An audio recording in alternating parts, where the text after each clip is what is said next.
ഇന്നും പ്രസവശേഷമുള്ള ബ്ലീഡിങ് മാതൃമരണ നിരക്കിന് ഒരു പ്രധാന കാരണം തന്നെയാണ്. പ്ലാസൻ്റ അക്രീറ്റ മറുപിള്ള ഗർഭാശയ ഭിത്തിയിലേക്ക് ഒട്ടിയിരിക്കുന്ന അവസ്ഥ, ഇതാണ് ഇന്നും ഇതിനൊരു പ്രധാന കാരണം. സാധാരണഗതിയിൽ പ്രസവശേഷം മറുപിള്ള ഒരു 5 മിനിറ്റിനകം തന്നെ പുറത്തേക്ക് വരേണ്ടതാണ്. എന്നാൽ ഈ മറുപിള്ള ഒട്ടിയിരിക്കുന്ന അവസ്ഥ, ഇതിന് കൂടുതൽ കാരണം പ്രീവിയസ് റിപ്പീറ്റഡ് സിസേറിയൻ സെക്ഷനാണ്. അപ്പോൾ ഓരോ പ്രാവശ്യവും സിസേറിയൻ കഴിയുമ്പോൾ ഇതിൻ്റെ സാധ്യത കൂടുകയാണ് ചെയ്യുക. യൂട്രസിൻ്റെ ബ്ലഡ് ഫ്ലോ ഒരു ടേം ആകുമ്പോൾ, ഡേറ്റ് എടുക്കാറാകുമ്പോൾ ഏകദേശം 800 ml പെർ മിനിറ്റാണ്. അത്ര അധികം ബ്ലഡ് ഫ്ലോ ആണ് യൂട്രസ് ഉള്ളത്. അപ്പോൾ ഈ മറുപിള്ള പോകുന്നില്ല എങ്കിൽ നമ്മളിത് എടുക്കാൻ ശ്രമിച്ചാൽ സിവിയർ ആയിട്ടുള്ള ബ്ലീഡിങ് ഉണ്ടാകും.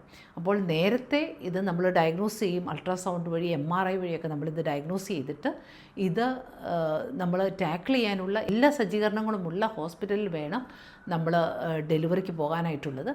അപ്പോൾ ഈ പ്രശ്നങ്ങൾ കുറയാനായിട്ടുള്ള ഏറ്റവും വലിയ ഒരു കാര്യം, ആവശ്യമില്ലാത്ത സിസേറിയൻ്റെ റേറ്റ് കുറയ്ക്കണം. പ്രത്യേകിച്ച് ആദ്യത്തെ സിസേറിയനൊക്കെ പ്രത്യേകിച്ച് കാരണങ്ങളൊന്നുമില്ലാതെ തന്നെ പേടി കൊണ്ട് അല്ലെങ്കിൽ വേദനയെക്കുറിച്ചുള്ള ഭയം കൊണ്ടൊക്കെ റിക്വസ്റ്റ് ചെയ്യുന്നവർ ഈ ഒരു പ്രശ്നത്തെക്കുറിച്ച് തീർച്ചയായിട്ടും അറിഞ്ഞിരിക്കണം.